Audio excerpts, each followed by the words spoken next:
Tudo bom, gente? Vamos dar continuidade ao estudo dos princípios. Nós já falamos do princípio da proteção, que é aquele princípio mais importante dentro da esfera trabalhista. Afinal de contas, foi por isso que o direito do trabalho nasceu, com a ideia de você proteger aquele que você considera mais fraco na relação contratual. Mas veja, a reforma trabalhista, ela não atingiu somente o princípio da proteção, ela atingiu uma série de princípios que também são importantes para o direito do trabalho, certo? Vamos falar um pouquinho sobre eles? Bom, hoje nós selecionamos 3 princípios para a gente verificar. O primeiro princípio é o princípio da irredutibilidade salarial. O que a Constituição Federal diz? Que o salário do trabalhador que você pactuou com ele é irredutível, salvo negociação coletiva. Veja, mesmo quando a convenção coletiva deixa de ter a sua utilização, já que hoje ela só vale pelo prazo, você não poderá modificar o valor contratual que você já pactuou com o trabalhador a título de salário. Então, em regra, você não altera salário do empregado, salvo se você negociar essa alteração. Por exemplo, a empresa está passando por uma crise financeira e precisa negociar essa redução salarial. E aí vem uma inovação da reforma. A reforma diz que é possível a negociação coletiva mexer em salário e jornada, mas ela tem que dar uma contrapartida. Que contrapartida seria essa? A contrapartida seria a manutenção dos vínculos ou uma certa estabilidade para o trabalhador durante o período da vigência dessa norma coletiva. Então, o empregador, desde que não tivesse motivo para demitir o empregado, ele teria que permanecer no emprego. Veja, a lei diz lá no 611A que essa demissão não pode ser imotivada. A demissão imotivada é aquela que não tem motivos.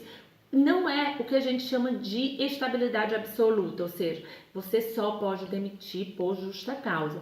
Você também pode demitir por situações financeiras, desde que você prove que a situação financeira da empresa piorou ao invés de melhorar, pela inabilidade ou incapacidade do trabalhador executar a atividade, que é a questão técnica do trabalhador, então você também vai poder demitir. Mas a reforma, ela diz que essa redução tem que ser necessariamente associada a uma contrapartida, certo? Então vamos lá, pelo princípio da irredutibilidade, você só pode renunciar via negociação coletiva e com a reforma ela trouxe essa ideia de contrapartida para o trabalhador.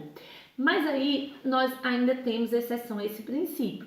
Qual é a exceção? O artigo 444, parágrafo único, que vai falar daquele trabalhador que nós já falamos aqui, que tem nível superior e recebe 2 vezes ou mais o maior benefício da Previdência Social.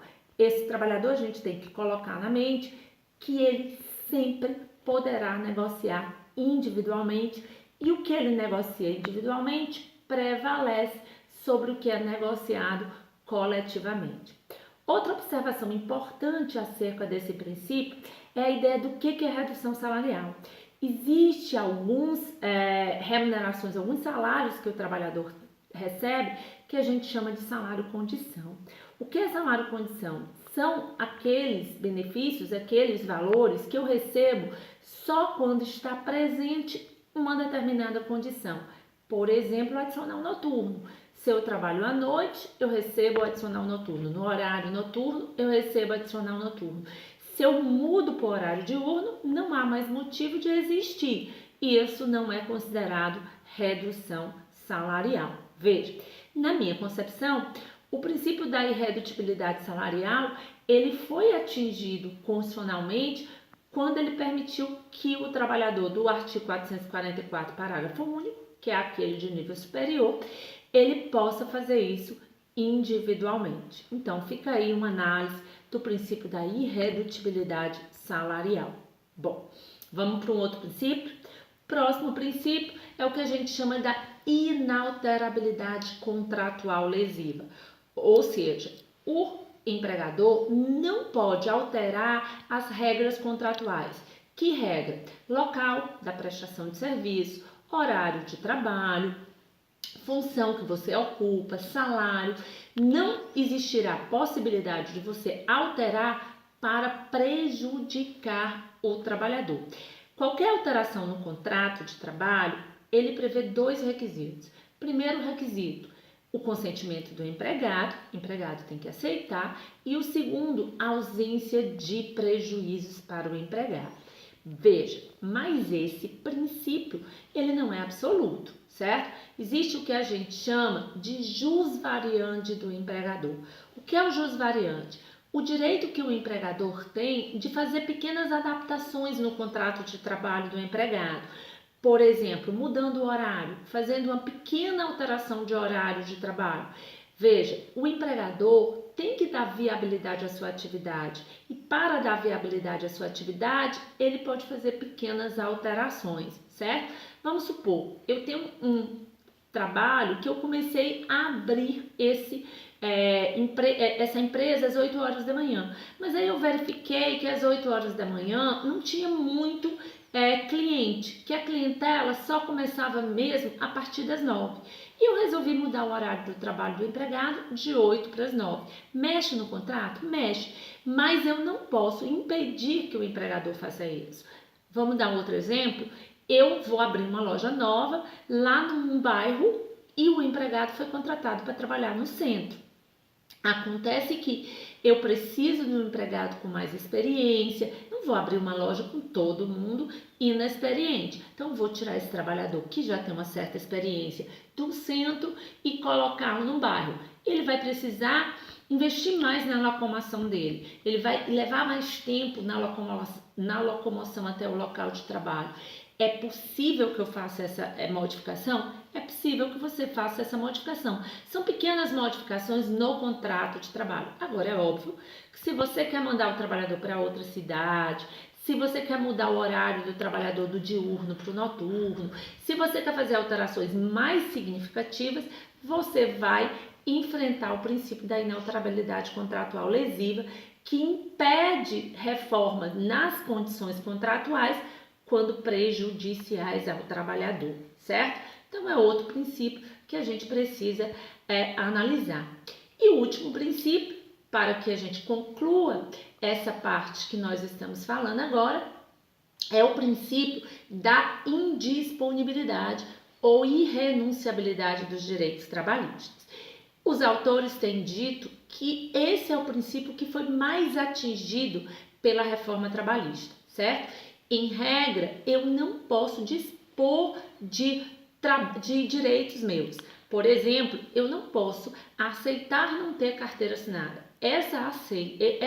Esse meu consentimento, ele não gera a não obrigatoriedade de você assinar a carteira. Então, é possível que eu entre na justiça e consiga a minha carteira assinada. Bem, a gente sempre diz que existem 2 tipos de direitos, o que são de indisponibilidade absoluta e aqueles que são de indisponibilidade relativa. O de indisponibilidade absoluta são aqueles que na reforma hoje estão no 611B, que nós no futuro analisaremos com mais calma, e o que estão na Constituição Federal, ou seja, esses direitos eu não posso dispor. Aliás, o 611B, ele coloca muita coisa que está na Constituição Federal, ele só repete muitas vezes o texto constitucional, mas eu não posso dispor dele. Por que se diz que esse princípio foi o princípio mais atingido? Porque vários dos meus direitos eu vou poder negociar, eu vou poder transacionar. Então, eles vão ser de indisponibilidade relativa. Eu vou poder modificar, que é aqueles que estão no 611A. Por exemplo, eu vou poder falar sobre sobreaviso, podendo inclusive dizer que nos momentos que eu estou de sobreaviso, eu não vou receber nada. Então, você atinge mais frontalmente a ideia de indisponibilidade, na medida em que você amplia quais direitos que é possível de transacionar via negociação coletiva ou via acordo individual de trabalho. Então, esse princípio realmente sofreu uma significativa modificação com a reforma trabalhista, ok? Veja, se você gostou, acompanhe no Facebook, no YouTube, curta a página e compartilhe. Conto com você nessa empreitada.